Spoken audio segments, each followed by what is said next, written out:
इसी पर बात करेंगे। ब्यूरो चीफ इस्लामाबाद इफ्तिखार शिराजी साहब भी हमें ज्वाइन कर चुके हैं। शिराजी साहब बताइएगा, स्टेटमेंट्स आपने भी देखे, मैंने भी देखे हैं, इसके अलावा ये भी सूरत हाल है कि अमरीकी सदर जो हैं वो अपने वतन वापस जाने के लिए तैयारी में भी बैठ चुके हैं।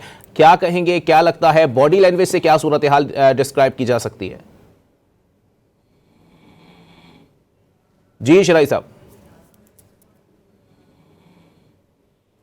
आवाज आ रही है?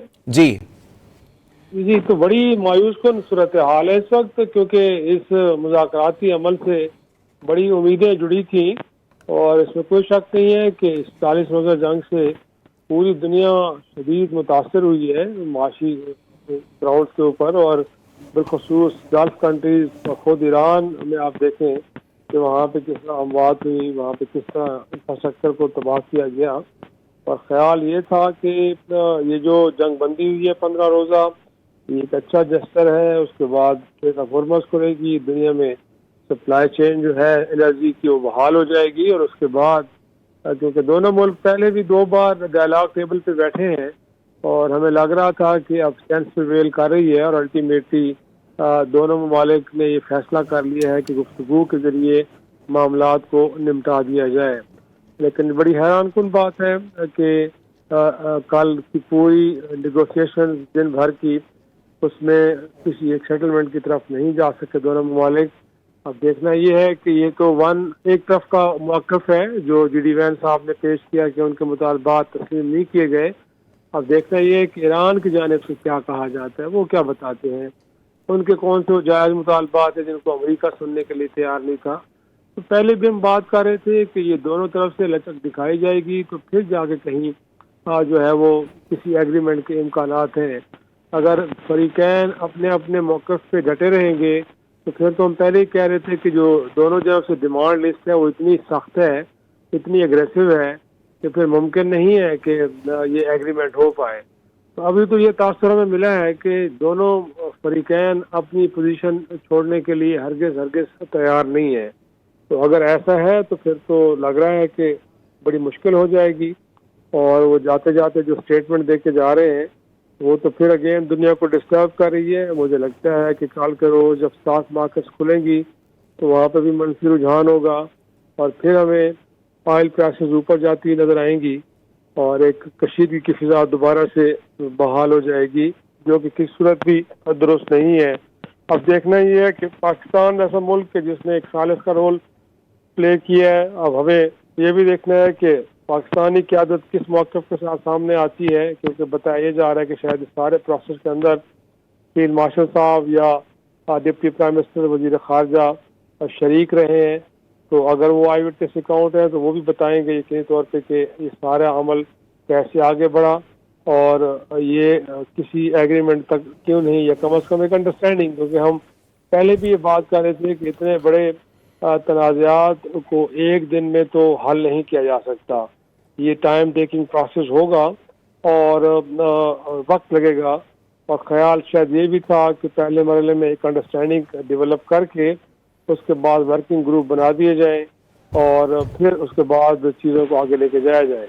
लेकिन जैसे कल से बात हो रही थी कि ईरान की जानिब से बार बार ये कहा गया कि एक अंडरस्टैंडिंग थी और मुझे था ईरान को कि मुज़ाकराती अमल शुरू होने से पहले लबनान में जंग बंद हो जाएगी, उनके जो मुंजमद असासे हैं कतर की हद तक उनको अनफ्रीज कर दिया जाएगा, और शायद वो चीज़ें भी नहीं हो पाई।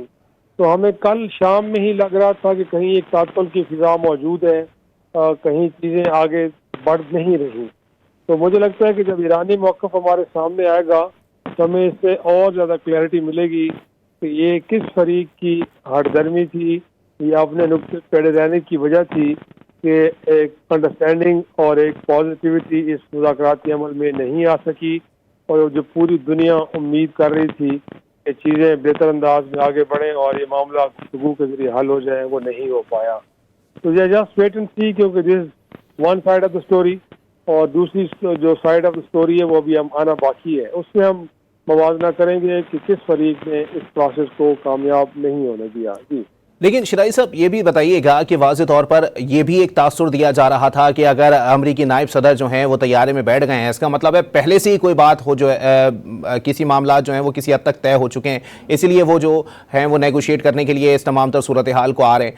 दूसरी बात सर कि आज जो है वो अमरीकी सदर का भी स्टेटमेंट आया, उन्होंने कहा कि मुज़ाकरात हों ना हो, डील हो ना हो, हमें कोई फ़र्क नहीं पड़ता। तो आपको लगता है कि ये सूरत हाल जो है वो उतनी ही स्मूथली जाएगी, या फिर ठीक है 15 रोजा जंग बंदी है तो ये मुज़ाकरात के और भी दौर होंगे? देखिए, अब ये ट्रम्प साहब की स्टेटमेंट तो बड़ी ही मतलब वेग सी है, बड़ी मुबहम सी है। इससे मुराद क्या वो कहना चाह रहे हैं कि डील हो या ना हो। और साथ में ज़रूर है कि अभी तक जो सीज फायर है उसको ब्रेक करने की या ख़त्म करने की अनाउंसमेंट नहीं आई, जो बहुत अच्छी बात है।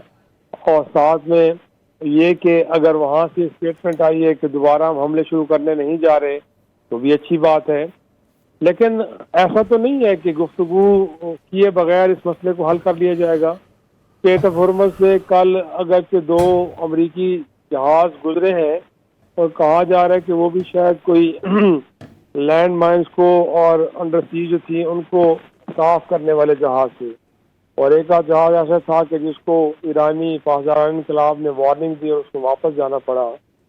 तो अगर इस जंगबंदी का बुनियादी मकसद ईरान को इस तरह एंगेज करके स्ट्रेट ऑफ हॉर्मज़ में बिछी सुरंग बारूदी सुरंगें साफ करना है और वहाँ पे जाके अपने जंगी बेड़े लंगर अंदाज करने हैं और इस स्ट्रेट ऑफ हॉर्मज़ को ऑक्यूपाई करने की कोशिश अमेरिका कर रहा है, तो ये तो बहुत खतरनाक सूरत हाल हो जाएगी खुद पाकिस्तान के लिए भी और उन ममालिक के लिए कि जिन्होंने ईरान को इस बात पे कायल किया कि वो इस जंगबंदी की तरफ जाए और साथ में 15 दिन के लिए स्ट्रेट ऑफ हॉर्मज़ को खोल दे।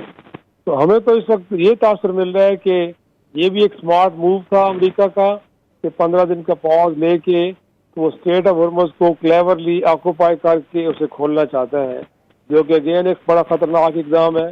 क्योंकि अगर वहाँ पे स्ट्रेट ऑफ हॉर्मज़ को ऑक्यूपाई कर भी लिया जाता है तो इस बात का कभी इम्कान है कि ईरान अगेन एक एग्रेसिव अप्रोच के साथ इसको दोबारा कंट्रोल हासिल करने की कोशिश करेगा। तो मैं समझता हूँ कि ये स्टेटमेंट शायद उनको नहीं देनी चाहिए थी जेडी वैंस को।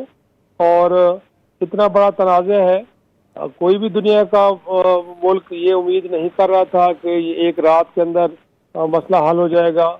हमें लग रहा था कि कई हफ्तों की एक्सरसाइज होगी और फिर जाके मसाइल हल होंगे। तो ये स्टेटमेंट तो लग रहा है कि खुद अमेरिका इस मुज़ाकरात के अमल में कोई बहुत ज़्यादा संजीदा नहीं था, वरना ईरान की जानिब से तो 71% पे मुश्तमिल वफद आया, जिसमें 14 लोगों के बारे में तो कहा जा रहा था कि वो बराह मुज़ाकरात में हिस्सा लेने वाले लोग थे, जिनमें उनके सीनियर क़यादत थी एक तरह से।